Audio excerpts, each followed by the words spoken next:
See landscapes and snow-covered slopes, feeling the cold air rush by as you race downhill. The freedom of gliding with ease and the warmth of being together. From epic sled rides to the fun of ice fishing, it's all right here beneath Nebraska skies.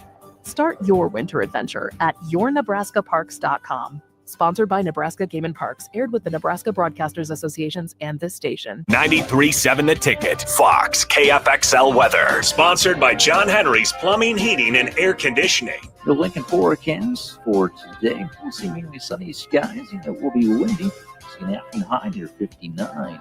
Tonight, clear skies with a light breeze, and a low around 35. And tomorrow, we'll see lots of sunshine with a light breeze, an afternoon high near 60. And meteorologist Kyle Flecker from 93.7 The Ticket and theticketfm.com. Attention all wing fans! Buffalo Wings and Rings has daily specials that will make you want to stop in on all days of the week. Kids eat free on Mondays, and on Tuesdays, enjoy 89-cent boneless or traditional wings at a price that makes the whole family happy. And come back on Wednesdays for $1.29 chicken tenders all day long. Get to Wings and Rings today at 68th and O or in Williamsburg Village.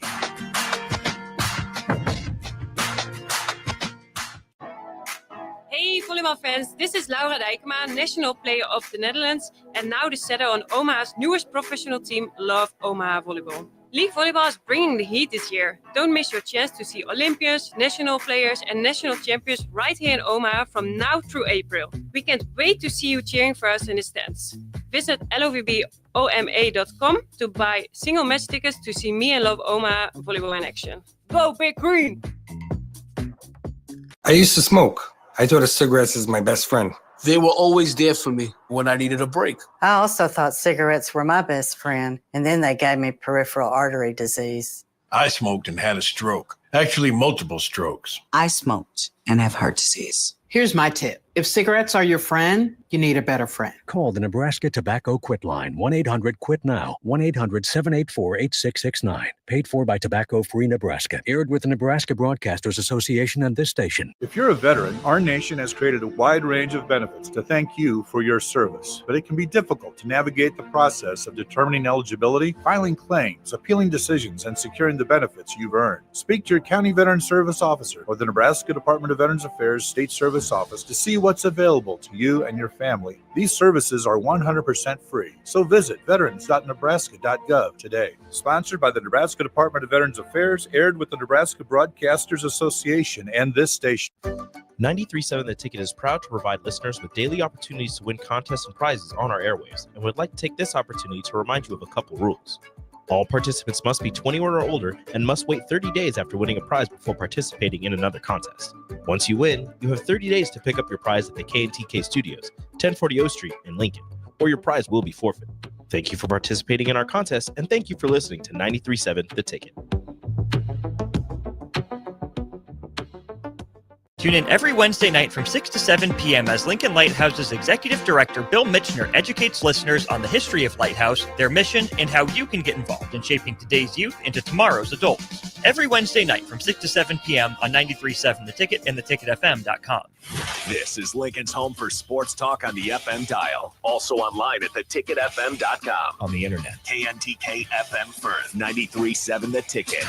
This is the Don't Punt Hour with former Nebraska receiver. Throwing over the middle, completes the pass. He's got speed to the end zone. Touchdown. 45 yards. And return specialist. This time he beats the kicker and one more.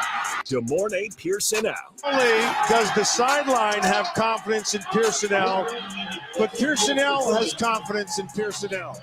On 93.7 The Ticket and theticketfm.com. Powered by the Teammates Mentoring Program.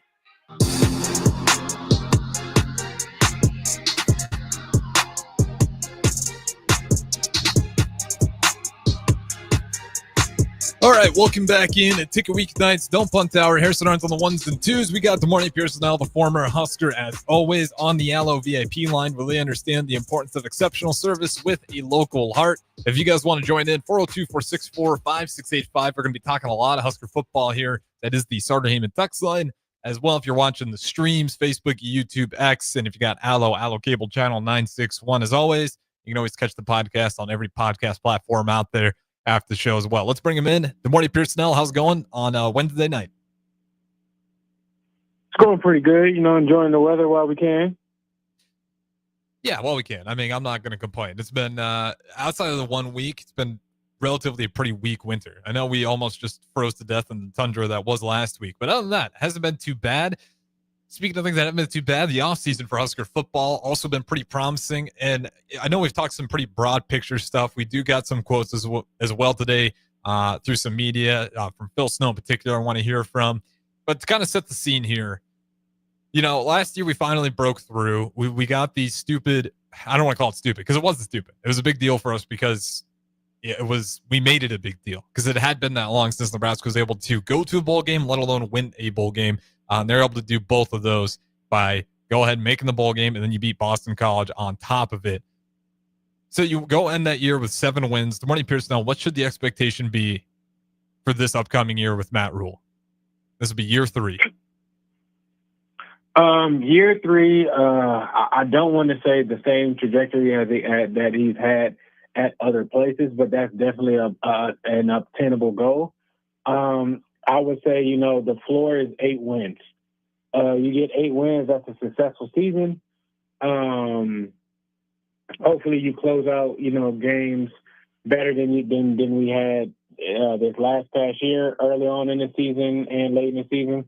The departure of Tony, that hurts, but somebody else has to step up, and hopefully, I believe they have the right guy on the defensive staff who's still going to run things. They've added some pieces with the D-line coach and some players. So I think 8 wins is the floor, and anything, over that is just, the sprinkles on top of stuff. And that's nowhere near outlandish to say, right? I mean, because you got to 7 this year, and this year, how many games do we leave on the table? We're like, damn, we really at least 3, at least 3. And if you're making steps in the right direction, those close games become wins. And Nebraska's been this program to where whether it's a lack of confidence, a lack of culture, a lack of talent, we just haven't been able to win the close ones. But this last year was finally a step to where we won enough of the close ones to actually push through and break through to a bowl game berth and go ahead and beat Boston College as well in what was a somewhat of a white knuckle game towards the end there. But you talked about year 3. This is why I bring this up, because the expectation is going to be high, right? You go to Temple when Matt Rule was there, 2013, year 3, 2015. He turns that team who was 2-10 in his first year to 10-4. The next year, he goes 10-3 as well for that 4th year. And then in 2017, he goes to Baylor. Obviously, Baylor, they had every allegation under the moon hit them, and it was just a completely dismantled space. So 1-11 that first year is no surprise. What is surprising is that year 3. Once again, year 3, he gets an 11-3 record. At Nebraska, he had one of the best starts he's ever had when coaching college football with a 5-7 start. It's not bowling, but when you compare Temple his first year 2-10, you compare Baylor 1-11, 5 wins, not bad. Year 2, he goes ahead, wins 7 games, just like he did at Baylor. And Baylor, he won 7 out of 6. Same thing, Nebraska, 7 out of 6. So I think, 8 wins, that should be the expectation. Anything less than that is a disappointment, or am I wrong? No, I would definitely agree. The Nebraska is different than Baylor and Temple. Like, I understand, the Baylor situation and whatnot, but you're still in Texas. You can go down the street and a Texas 3 is a 4-star in, most other states. So it's not as hard. Nebraska is a different beast in its own. We've seen that, with Frost. Frost was a hot name that could get anybody that he, wanted to come out in places and whatnot. He was on the West Coast for a while. He went down south, and we kind of seen how that is. So it is just a different animal. And until, I'm not saying that Rule isn't consistent, but consistent year in and year out of, having winning seasons and whatnot, I'll be a lot more comfortable. But like I said, 8, I think is the floor. I mean, personally, I think he will achieve more than 8, but 8 is okay. You're still trending up. You're in good standings. You can hold off the dogs for another year. especially when you look at the talent on this team and on the coaching staff, to me is always the thing that really sticks out. Like for how many coaches we brought in, it's kind of shocking to see how many actually left the door. I mean, we talked about it before, but I'm a little bit surprised to see guys, like Ed Foley still there. Holgerson obviously taking over that offense, but Satterfield's still hanging around as well. So you're retaining a lot despite, quote unquote, moving guys out of those coaching spots. They're not necessarily leaving the staff entirely. And let's go through the schedule here. I know it's early. There's going to be some changes, but just looking at it, my H should be, in my mind, just the bare floor. It's a gettable schedule. And I hate using that because it burns us so many times in the past. But this year, we said it was a gettable schedule, and sure enough, it was the year that we finally broke through and went bowling. But looking at this one, you got a home game. Well, it's a neutral site game, but you might as well call it a home game in Kansas City, Cincinnati. Then you got Akron, obviously at home. Houston Christian at home. Michigan, tough matchup at home. Michigan State at home. Then your first two road games were Maryland and Minnesota, places you're going to be familiar with. Then you got Northwestern, USC, back-to-back at home. And then you go UCLA on the road, Penn State on the road, Iowa at home. That Iowa-Penn State to end the year is two physical teams that's going to be pretty brutal.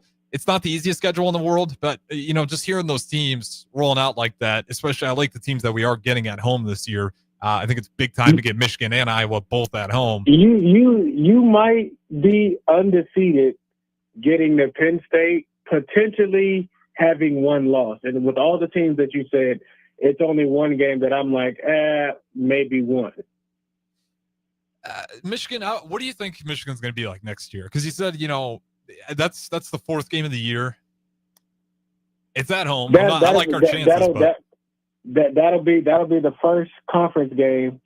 It's going to be rough. You know what the defense is, but Michigan again has lost a lot. I know they retool and things and whatnot. I think they have a freshman quarterback coming in that they paid $10 million for, which is crazy. But he's still a freshman. He still has to get out there and play and whatnot. And Big Ten play isn't easy. We've seen, Michigan not really have anything on offense to still pull things out. So I think that's going to be a competitive game, and hopefully, our offense is a bit much for them to handle. That game it will be a trench game. I'll take our wide receivers. We got a new coach in there. We got some SEC guys on the perimeter and whatnot with a prolific or prototype, NFL quarterback. You have an NFL running prototype like running back. You have weapons at tight ends. I think that's really going to be a clash of titans early in the season. I like it. And to Augie on the text line here, 8 is realistic, but it needs to be in the regular season. Maybe pick up the 9th in the bowl. I love that. Yeah, I mean, I do think 8 in the regular season. I'm not counting that bowl game, just looking at the schedule here. And obviously, we got to say it every time. Things are going to shake up. We're going to see some of these teams rise and some of these teams fall.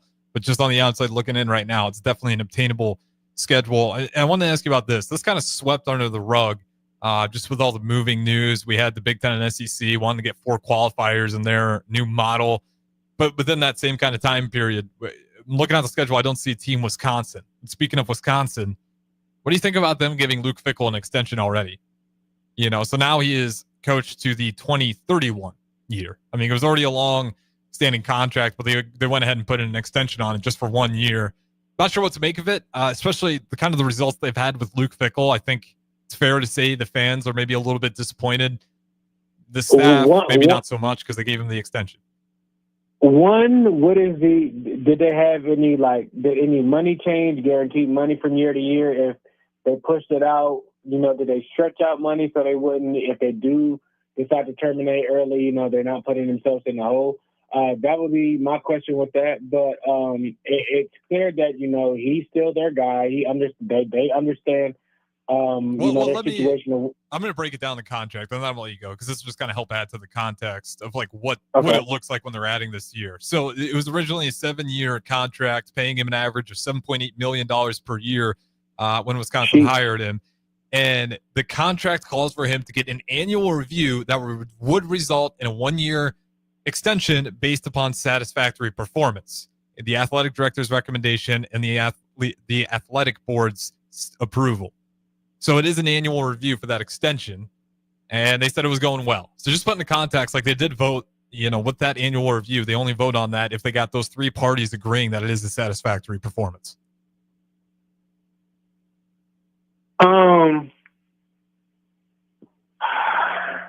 I want to see what the termination part in the contract is, because it's like I get a review and an assessment of stuff and everything like that. So if 1 year they don't like it, does the contract get pulled, or he got the extension and that's just what it is? There's no pulling it unless they want to fire him. Yeah, unless they want to fire him, they gave it to him. It's like no rework. That's why I'm kind of surprised by it, because this was, Wisconsin just broke the streak for Wisconsin to miss a bowl game. They haven't missed a bowl game in 22 years, and now it's broke. Satisfactory performance. Give him another year. That's why I'm scratching my head a little bit on it. I mean, you had him till 2030. You might as well just keep him on there, and you don't have to give him that extra year. Well, again, they must believe in him to a certain extent and everything like that, and understand, it's going to take some time for him to kind of get his recruits in there and kind of reestablish things. Wisconsin was one of those teams that was kind of still stuck in the past, as you would say, or you could say about them. And, Fickle could be bringing them, to modern day style of playing football. It's only a few teams that still kind of run that type of style of football. Penn State. You could say Penn State is like that in the Big Ten. Minnesota is kind of like that in the Big Ten, and then kind of everybody else is kind of spreading things out. But they believe what he is going to do, and just going to give him much time. They went away from a guy who, when he got fired, which I was kind of shocked. Yeah, me too. At that, especially being in a conference with Nebraska and kind of seeing what happened with Bo Pelini and company of that. We almost seen Michigan do the same thing with Harbaugh, and I know the cheating gate and everything like that have gotten them. But them being committed, to that person, paid off. So even that it's not, exactly what they look, exactly of how they want it. I do feel like, that they were still a dominant team. You had a quarterback that got injured against Alabama. They literally knocked him out of the game. So that hurts, and that took the sail out of your offense. But your defense was keeping up, with most of your competition. Outside of a few games, you went toe to toe with the number one team in the nation and almost upset them. So there are some lows with them, but I guess the highs outweigh, what the low points were, and it was enough for him to secure, a better future, and that they're going to roll the dice with him and see what he can bring in. Yeah, and time will tell if it's right or wrong. And I will say this much: when Nebraska initially was going through the process of getting rid of Frost and trying to figure out who that next coach was, I liked Luke Fickell. I liked him a lot coming out of Cincinnati. I was like, this might be a guy that just outside enough of whatever is broken in this culture here at Nebraska that he might be the guy to fix it. And then especially year two, Wisconsin looked good at the beginning of the year. They lost 5 straight to end the year. They kind of flipped things upside down. So if you were watching at the beginning of the season and then tuned out the second half, you might have left that season thinking Wisconsin's a pretty good football team. And they definitely had some moments, but in that second half of the season in particular, they really fell apart. Where do you see Luke Fickell and the Badgers in the years to come? Because I do think Wisconsin's going to be kind of steadfast. They're not going to pull what Nebraska's done too many times in the past, where we're just burning through contracts and dead money. What do you see the success rate of Luke Fickell at Wisconsin being? If he can get the right guys and the guys that he wants for his system and everything like that, the guy can coach. He took Cincinnati to what they were and whatnot. So, he's had practice, he's had success and everything like that. Wisconsin is another hard place to, honestly, I feel like, to recruit people to get to. It's the Midwest. It's not, a huge city. I know you have Milwaukee there and everything like that. But you're not on the level of winning as what you once were.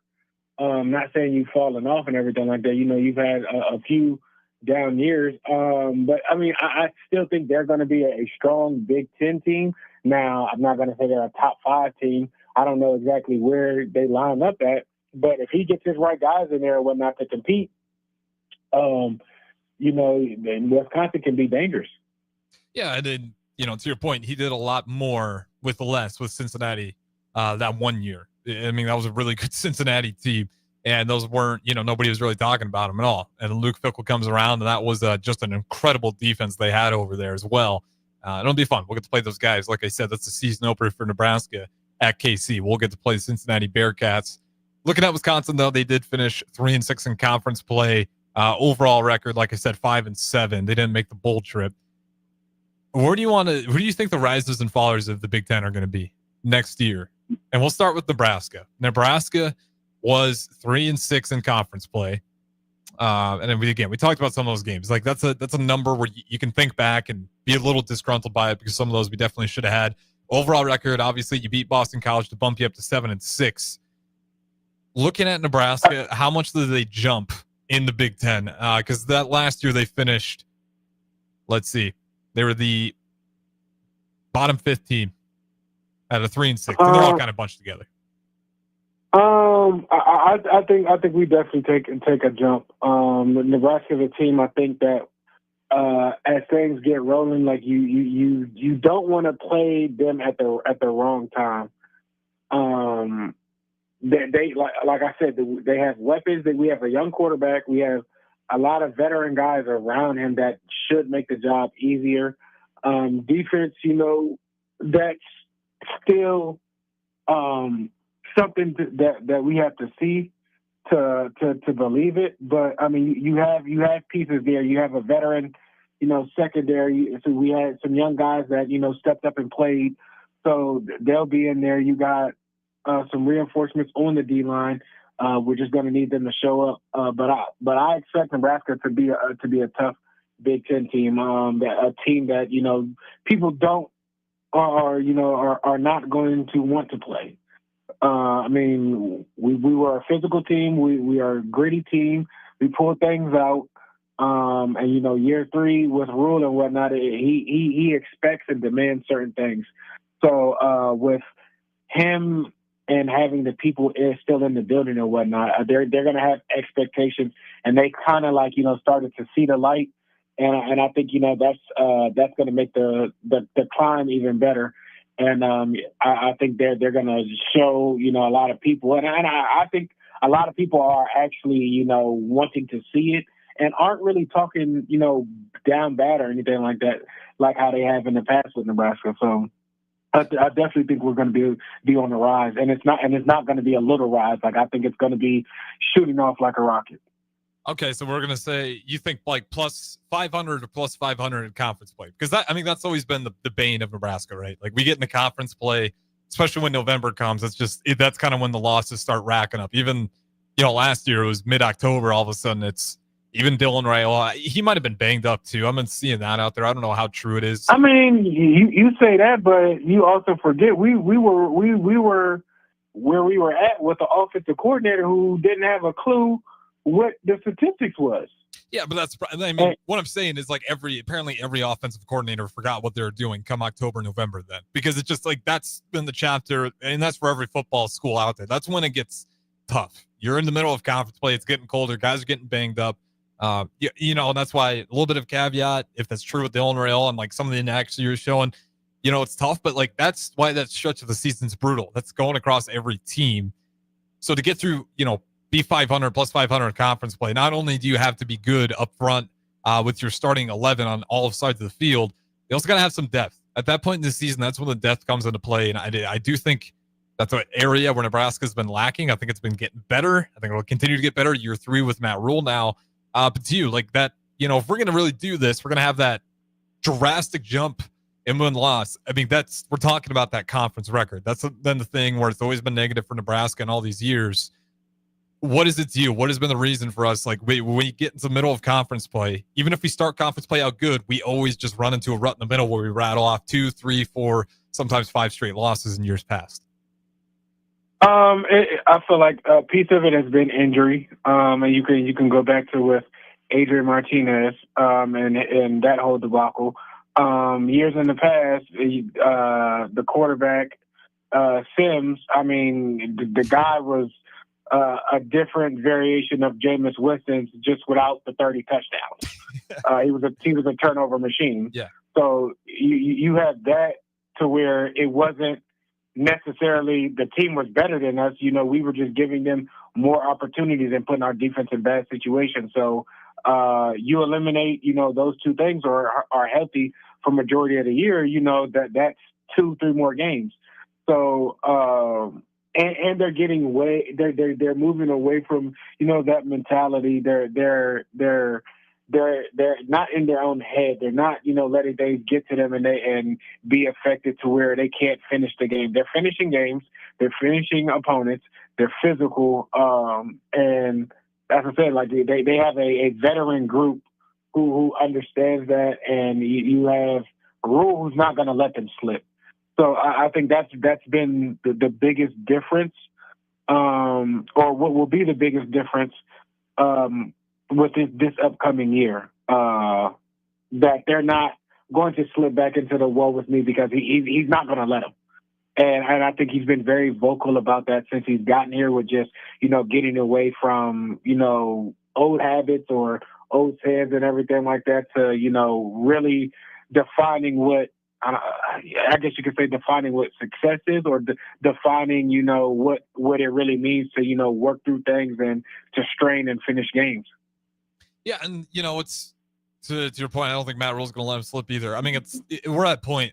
The facilities are top notch. So some of if not the best in the country, the nutrition, the meal plan, the weight rooms, like it's all just state of the art stuff. The red light therapy. I was listening to the bowlers yesterday. Anna Callan dropped a bowling ball in her foot. They did some red light therapy to help with the swelling. It's unreal. Just all the aid they have to make sure those athletes are right. So if they take care of themselves, the university will do their part to give them everything they need to be the best athletes. Really, all this to say, like, we're running out of excuses for a program. Like, we got the quarterback, right? We got a 5-star quarterback. Well, the best quarterback, according to some polls, in the country for that class. You look at the wide receiver transfer pool. You got some great pieces there. The offensive line, you know, we got the Alabama transfer. You get the Notre Dame transfer. I'd be willing to talk about that if you're still a little bit concerned, just because we're going to see what some of that other depth looks like just outside of the transfer. But you are running out of excuses. Like, we are year 3 now. It feels like we have all the pieces in line. I think, to me, can Dylan Raiola become that leader next year? I don't think the quarterback has to be the leader all the time, but more often than not, you kind of need that guy to be the voice of the locker room, unless I'm wrong on that. No, you're not wrong. I definitely agree with that. As long as he takes, you know, steps forward, which I think he will. I mean, you have an All-Pro dad. You have his name is on the stadium and whatnot. He understands what it's going to be, and not only just that. You have Dana. I mean, Dana came in, simplified things, understood stuff, and got them to operate better. So a whole off season of that and everything like that, I definitely think, you know, he will be miles ahead, or, you know, taking the next steps of getting to where things are going to be. And like I said, you surrounded him with some major weapons at receiver wise. You know, you brought in a new receiver coach that has worked with the offensive coordinator, so that they have their expectations and understandings of what things are going to be. You have a premier running back, like I said, who's going to be the focal point probably of the offense. And it's going to be I feel like an awakening for the Big Ten. Yeah, I mean, the thing that gives me the most hope still is that Wisconsin game, and I always use that one for reference. It's kind of similar to like what Scott Frost did to Northwestern at home back in the day, when I think that was the first time they brought out the night show. But that one was like a crazy play off the start, and that was just a really bad Northwestern team in terms of like what Nebraska did well, which is speed, a lot of motions, and just beating people on the edge. And that Northwestern team was just too slow to compete. That Wisconsin game was good defense, and Nebraska just had them beat at every single. Like, in terms of the X's and O's, Wisconsin just wasn't ready, and that to me is just a little bit more exciting than the beatdown on Northwestern. Don't get me wrong, that was fun with Scott Frost back in the day, but to me that was more of Northwestern just doesn't have it this year. What we did in Wisconsin was, okay, I think the coaches and the players are finally starting to align on what they're trying to do. With that being said, we're going to talk a little bit more about Dylan Arreola. We talked about him being a leader. What does that look like? What does he have to do to become that? And just simple terms, what are the steps he needs to make if this team really is going to have that big jump we're talking about in that win-loss column? Don't go anywhere. Don't punt hour. Good morning, Pierson-El. Harrison Arn's back at the Ticket Studio. We'll talk to you in a little bit. Hey everyone, Lance here with Black Label. We specialize in creating custom crafted decks, pergolas, patio covers, and more. Plus, our retractable screens, gazebos, and patio enclosures create the ultimate outdoor retreat. With over 50 years of combined experience, we're not just builders, we're creators of unforgettable memories. Call them today at 402-730-6333 or visit blacklabelbuilt.com for a free consultation. Let's turn your backyard dreams into reality. Black Label Built, built to serve, built to last. Wall-to-Wall Wine and Spirits is your place in North Lincoln to go for all your needs in wine, spirits, and beer. They also have a large variety of cigars in their walk-in humidor, and they have a top-notch walk-in, temperature-controlled, high-end wine bar. Plus, you can enjoy free samples from their tasting bar. There's only one place to go for all your needs for wine, beer, spirits, and cigars. Wall-to-Wall Wine and Spirits on North 27th Street in Lincoln. Hey there, fellas. It's your girl, Jordan, with Sartor Heyman Jewelry. Picture this. You're in the doghouse, and flowers just won't cut it this time.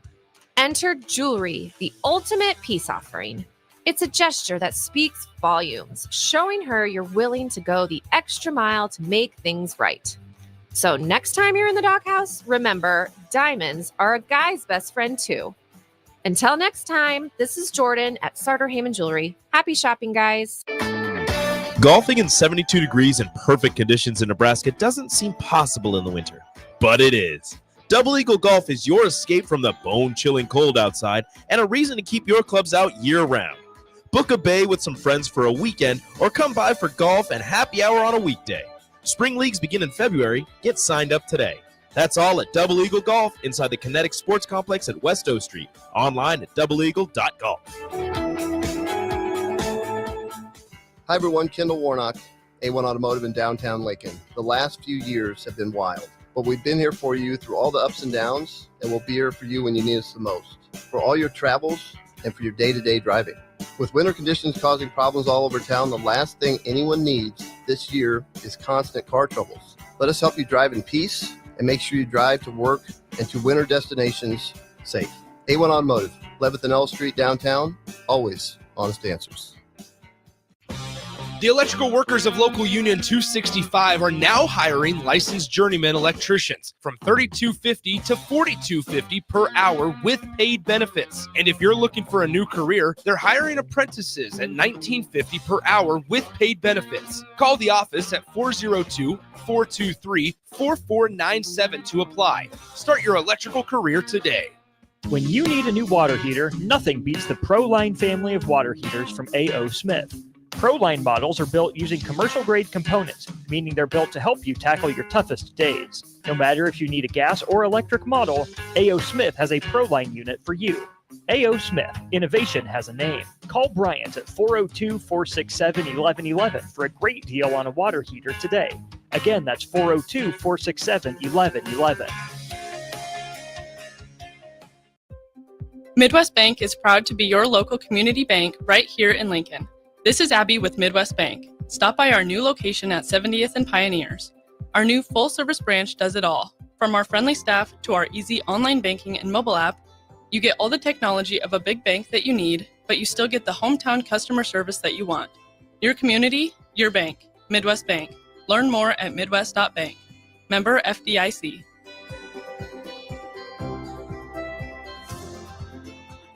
What's going on, fans? This is Lexi Rodriguez, four-time All-American at Nebraska and now proud member of Omaha's newest professional team, Love Omaha Volleyball. League One Volleyball is bringing the heat this year. Don't miss your chance to see Olympians, national players, and national champions right here in Omaha from now through April. We can't wait to see you cheering us on in the stands. Visit lovboma.com to buy single match tickets to see me and Love Omaha Volleyball in action this season. Go Big Green! Outside is where winter adventure unfolds. on frozen lakes, icy landscapes, and snow-covered slopes, feeling the cold air rush by as you race downhill. The freedom of gliding with ease and the warmth of being together. From epic sled rides to the fun of ice fishing, it's all right here beneath Nebraska skies.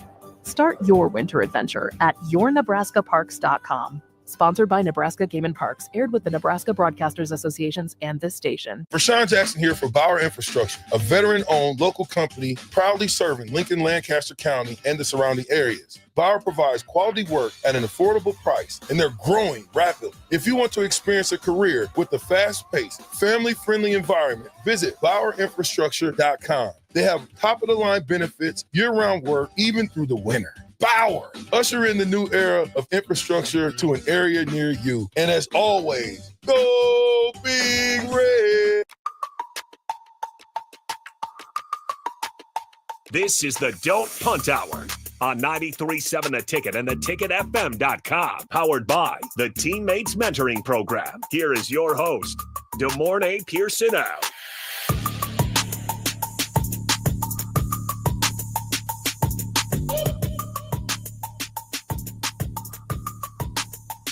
All right, welcome back in segment number 2. DeMornay Pierson-El, the host as always, joining me on the Allo VIP line. You guys can also join in Starter Heyman text line. We're sticking to a lot of Husker football here tonight. A little bit of off-season conversation. We went through the schedule. We talked about how year 3 on paper should be a big jump. But I think a big part of that is the quarterback position. You know, we kind of use it too much, but we talked about Sims in the past, and we've seen what it does if you do not have that quarterback, the right guy at that spot, or even a backup that can fill that spot. It just sets your team back. It really immediately drops the bar on how much success you can have just because of the quarterback skill and just how good college football has become. You set yourself back tremendously. But we got to talk about Dylan Raiola then. And I think to a text line here, to Augie's point, everyone is looking for Dylan to step forward. DeMornay Pierson-El, what does that look like for Dylan Raiola to step forward? Like, just give me your critiques of year 1. And I'm not saying, like the critiques are fair. He wasn't perfect, but he was also a true freshman. What did you see in year 1 that he's got to fix heading into year 2? Maturity. Not to say he's immature or anything like that. Maturity of the game, both on the field and off the field. You're an 18, 19-year-old or 17-year-old kid.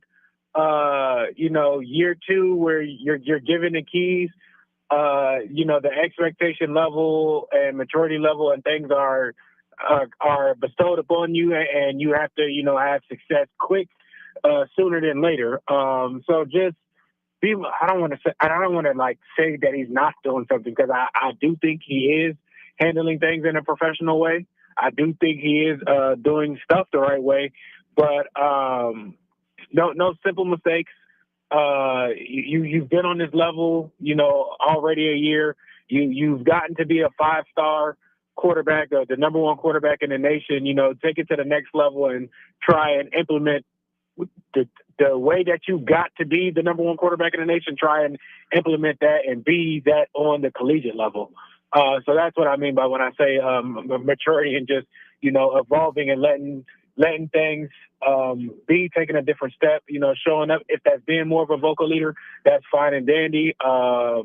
It could be simple things, taking charge, off-season workouts. If that's, group session, you got new guys coming in who don't know you, so that's watching film together outside of just with the coaches, going the extra mile and, trying to bridge the gap. That way, when you do get on the field, everything is running all smoothly.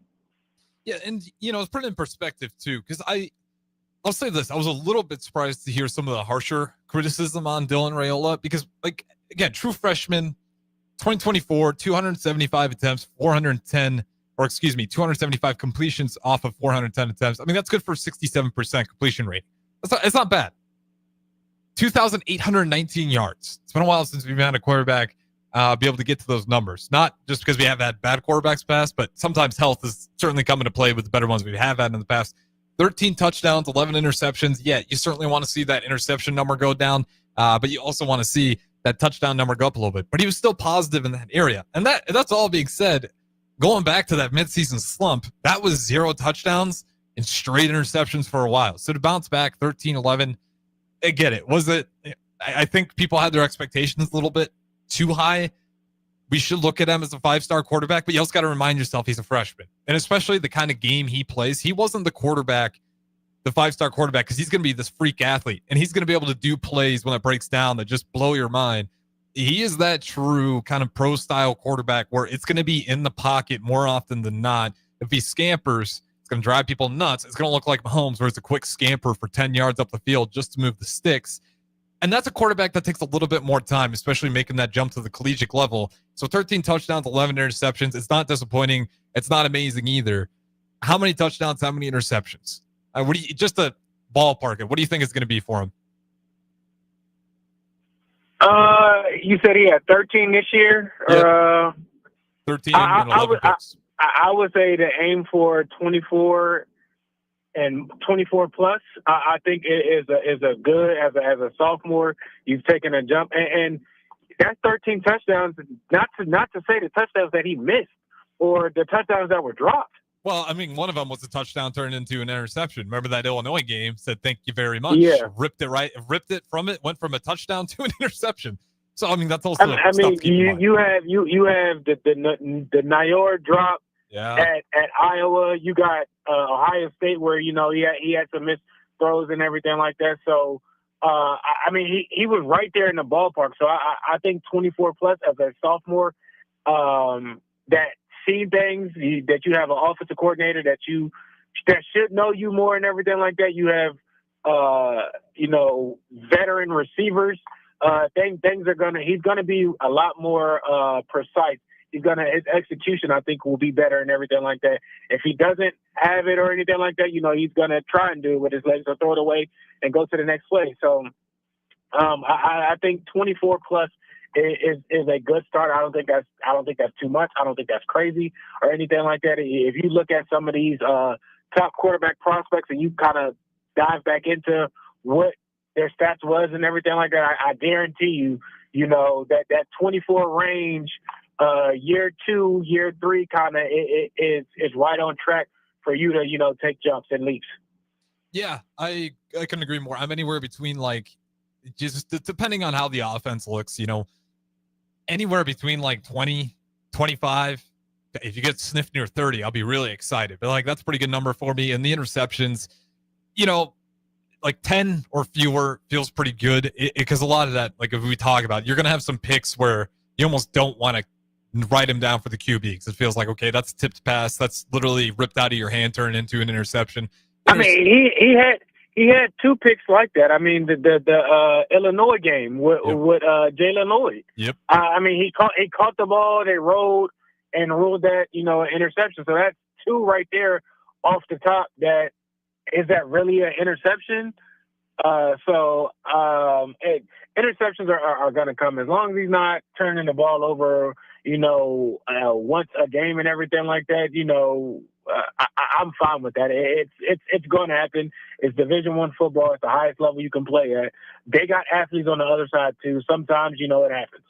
Yeah, and I'm not, again, I like those aggressive plays. We even saw get a lot of flags off that, just off of pass interference, because we were pushing the ball downfield.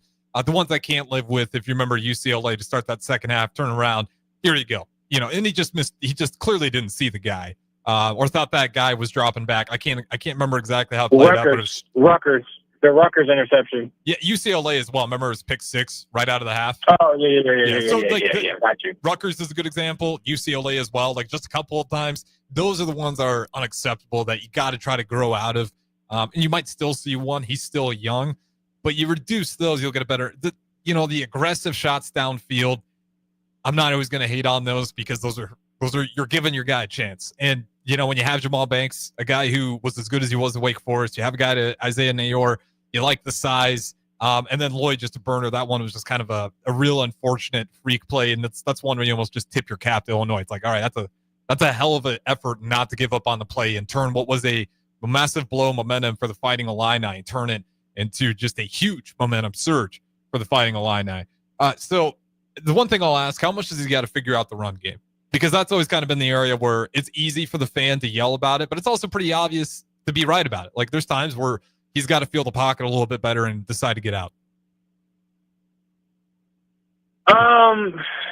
Like how is it going to be, or how is it going to? What do you expect what from do you him? mean? Do you expect him to have that better pocket presence and to use his legs more? You know, even if it's not just escaping and running for 10 yards, but just getting out and not taking the sack, to get out in space to be able to throw it away. Whatever. I think he will have a better understanding of when to and when not to.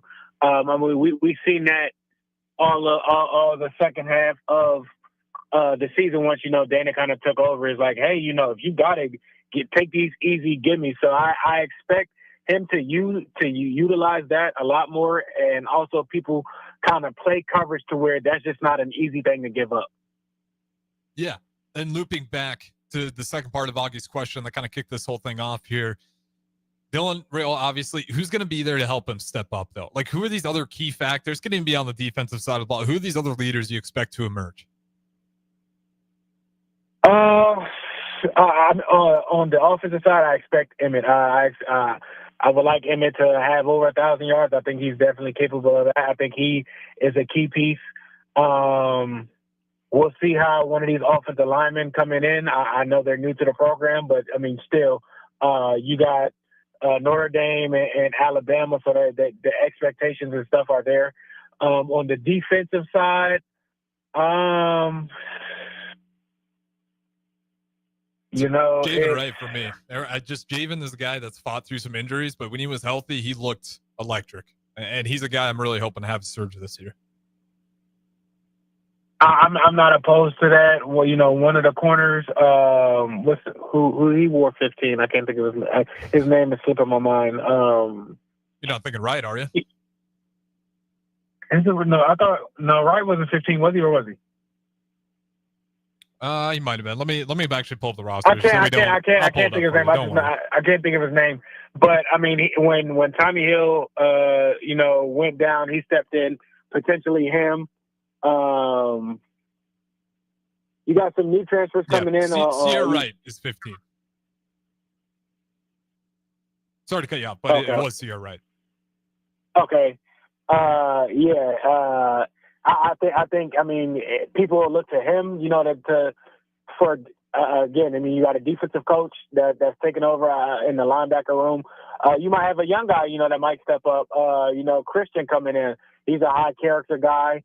He's a grinder type guy. I'm not saying that people will look to him, but I mean, he will do things the right way. You have a lot of young guys on defense that had a lot of playing time, and now it's their time to kind of take the torch. So I'm interested to see who actually steps up to the plate and takes it. That one is a little bit different to say who actually will on the defensive side. Yeah, and we got to throw out the break here. I couldn't agree more. The secondary is going to be the most intriguing group for me, I think, in that defense, especially when you're running a 3-3-5 like that. You're putting a lot on them to be good open field tacklers as well. So we've kind of seen that in games where even when the guys are in the right position, it's like Tony White dialed it up perfectly for you, but you guys are missing tackles. That happened a lot. I remember in that UCLA game. So, as fun as it's good coverages, interceptions, I'm also wondering how good is the tackling going to be in year 3? Because that kind of bit us too many times last season. Wrapping things up here with this text, Mississippi Mud Dog. You would expect more than 24 touchdowns. Going back to Dylan Raiola with a full season of Holgorsen calling plays. I like that. I am optimistic on. I mean, you say that, but you got to remember you're not bringing in these offensive linemen to just throw the ball. I mean, clearly they wanted to run the ball last year. You have a back that's capable of that, so you got to understand that in it a little bit. If you can win the game with running the ball and in a style and being physical, they're not going to risk it. Look at what the Eagles did. Yeah, I mean, it all depends. Like, if you want to say 124 I'm not going to tell anyone to put down the Kool-Aid. That's their choice to indulge as much as they want. And it's going to be interesting, right? Like, with Emmett Johnson, how good is that run game when we get into red zone situations? Are we a team that, as Mississippi also pointed out in his text, as much as the air raid, it is a bit balanced. And when we see a lot, and Dylan Raiola kind of going back to that Emmett Johnson connection, who are going to be guys to help him there. I think Emmett Johnson's huge, even just as a release valve at times. He's good at pass protection, and he's really good at just finding those right times to kind of fade out and be that release valve for Dylan Raiola. And we saw that versus USC. I think, that was one of the better plays Emmett Johnson had all year. Just be that release, hit the seam and go. You're the better athlete, and he beats everyone to the pylon. We got to throw it to break here, a little bit over on time. We'll have one more segment. On the other side, don't punt tower, don't go anywhere. Golfing in 72 degrees and perfect conditions in Nebraska doesn't seem possible in the winter, but it is. Double Eagle Golf is your escape from the bone-chilling cold outside and a reason to keep your clubs out year-round. Book a bay with some friends for a weekend or come by for golf and happy hour on a weekday. Spring leagues begin in February. Get signed up today. That's all at Double Eagle Golf inside the Kinetic Sports Complex at West O Street. Online at doubleeagle.golf. When you need a new water heater, nothing beats the ProLine family of water heaters from A.O. Smith. ProLine models are built using commercial-grade components, meaning they're built to help you tackle your toughest days. No matter if you need a gas or electric model, A.O. Smith has a ProLine unit for you. A.O. Smith, innovation has a name. Call Bryant at 402-467-1111 for a great deal on a water heater today. Again, that's 402-467-1111. The electrical workers of Local Union 265 are now hiring licensed journeyman electricians from $32.50 to $42.50 per hour with paid benefits. And if you're looking for a new career, they're hiring apprentices at $19.50 per hour with paid benefits. Call the office at 402-423-4497 to apply. Start your electrical career today. 93.7 The Ticket is proud to provide listeners with daily opportunities to win contests and prizes on our airwaves, and would like to take this opportunity to remind you of a couple rules.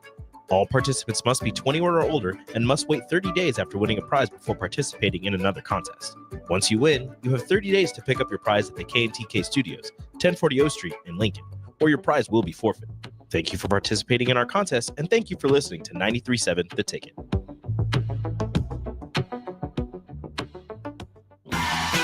Wall-to-Wall Wine and Spirits is your place in North Lincoln to go for all your needs in wine, spirits, and beer. They also have a large variety of cigars in their walk-in humidor, and they have a top-notch walk-in, temperature-controlled, high-end wine bar. Plus, you can enjoy free samples from their tasting bar. There's only one place to go for all your needs for wine, beer, spirits, and cigars.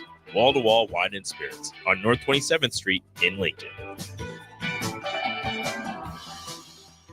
Hi, Sean Callahan here for Koppel Chevrolet GMC, and on behalf of the entire Koppel team, we would like to say thank you to all of our loyal customers and employees that have allowed us to become one of the most successful GM dealerships in the country for the past 50 years. So we are celebrating that with some huge discounts. Right now, we have up to $13,500 off MSRP or 0% APR on select new models, and new Blazer EVs are leasing for $279 a month with zero down. So check us out online at koppelcars.com. All deals with approved credit. See dealer for details. Hi everyone, Kendall Warnock, A1 Automotive in downtown Lincoln. The last few years have been wild, but we've been here for you through all the ups and downs, and we'll be here for you when you need us the most, for all your travels and for your day-to-day driving. With winter conditions causing problems all over town, the last thing anyone needs this year is constant car troubles. Let us help you drive in peace and make sure you drive to work and to winter destinations safe. A1 Automotive, 11th and L Street downtown, always honest answers. Garage doors can break down or quit working at the worst times. At Doors Plus, they understand that a broken garage sometimes means repair and not replace. Sometimes, all you need to make your door like new again is a few bolts, realignment, or even a new balance. Trust the pros at Doors Plus to handle your garage door repair the right way so you can get on with your busy schedule. Visit them online at doorsplusllc.com or give them a call at 402-590-5800. 93.7 The Ticket, Fox, KFXL weather. Sponsored by John Henry's Plumbing, Heating, and Air Conditioning. The Lincoln forecast for today, we'll see mainly sunny skies. It will be windy. See an afternoon high near 59. Tonight, clear skies with a light breeze, and a low around 35. And tomorrow, we'll see lots of sunshine with a light breeze, an afternoon high near 60. I'm meteorologist Kyle Flecker from 93.7 The Ticket and theticketfm.com. Are you ready for a new opportunity? check out Sandhills Global. Join a dynamic team where your skills are valued and your career can soar. We offer full-time positions with a 4.5-day work week, competitive pay, excellent benefits, and a positive work environment. From IT and marketing to sales and finance, we're looking for talented individuals like you. Apply today at sandhills.jobs and take the first step towards an exciting future. That's sandhills.jobs. Don't wait. Apply now. Attention comedy fans, get ready for a night of non-stop laughs at the brand new Howler House Comedy Club. Brought to you by the team behind Kincaidor Brewing, Sideshow Spirits, and Beer House, this underground comedy experience is happening beneath Beer House in the heart of the Haymarket. Enjoy Jason Vest and Layla Ingalls from The Kill Tony Show, as well as Will C this Friday. Shows are at 6:30 and 9 p.m. Buy your tickets today at beerhousene.com for the brand new Howler House Comedy Club, opening this Friday at 8th and P. This is the Don't Punt Hour on 93.7 The Ticket and theticketfm.com. Powered by the Teammates Mentoring Program. Here is your host, DeMornay Pierson-El.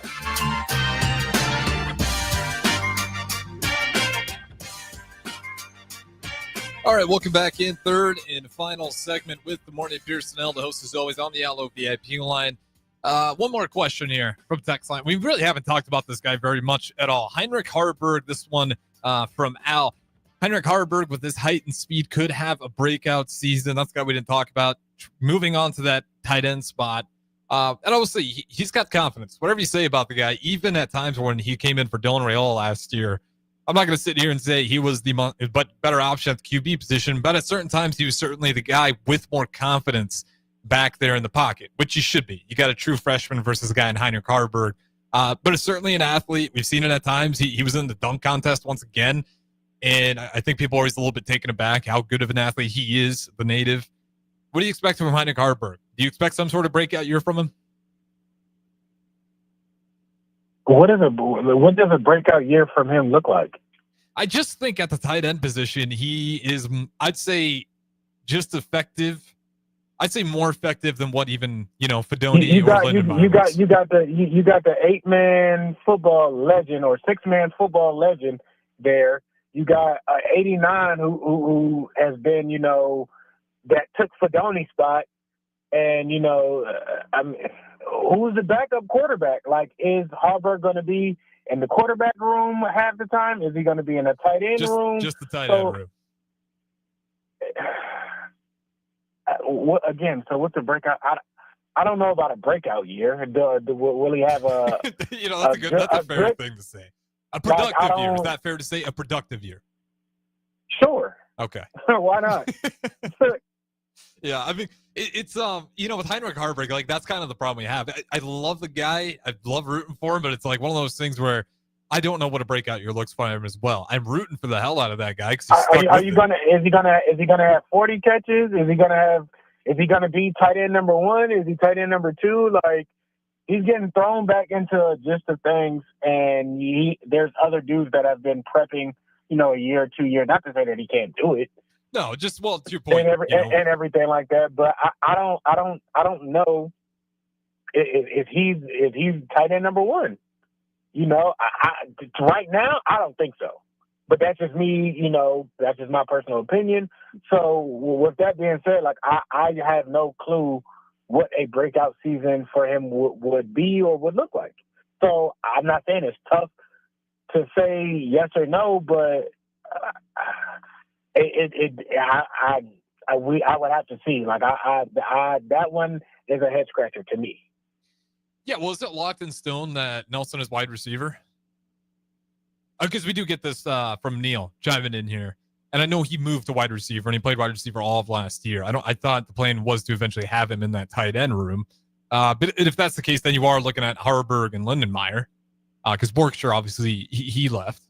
I mean, if you're talking about him being, a heck of an athlete, again, you have the Nelson kid. Like, it's a year with lifting, eating, getting his body right. Because I think that was pretty much why, he was moved out, and with the receivers kind of being down with health issues and everything like that, it was easier for him to catch on there and making that transition than, being in the trenches blocking and everything like that, because he was a little light. So with him having a full year of getting college strength and understanding and okay, now we got a whole off season to get you at a weight we need. I mean, who would you say is the better athlete, him or Harburg? I'm asking. Yeah, I mean, I know you're asking. Like physically, it depends what you're asking for. Just pure athlete, Nelson. Oh, okay. So if that's a pure athlete, then wouldn't you want to get him the ball and see what he can do? At the wide receiver position, at the tight end. I'm very curious what that role looks like for Harburg. And everyone chiming in here, I don't think any of these answers are wrong. I don't know how much. Like, obviously, they have a plan for him. I don't know how clear that plan is to everyone out here. So I'm just, you said it ironically, but I'm going to agree with you. Like, I'm not looking for necessarily an explosive year. I just want a good, productive year out of Harburg, which I think is totally possible. Good morning, Pierson. We got to wrap things up here. Any final thoughts on Husker football? I know we went all over the place today with it. It's going to be an exciting year. I can't wait. Absolutely. Well said. We'll let you go. Appreciate it as always. Good morning, Pierson-El. We'll talk to you again tomorrow. Up next, though, don't go anywhere. We're going to have Off the Field with Kendall Lanier. It is a pre-recording, but she's got some supernovas on that show with her. So if you guys want to chime in, I'll read them, but it is not a live show. We'll be back live at 9 o'clock with the Malone Radio Show. Don't go anywhere.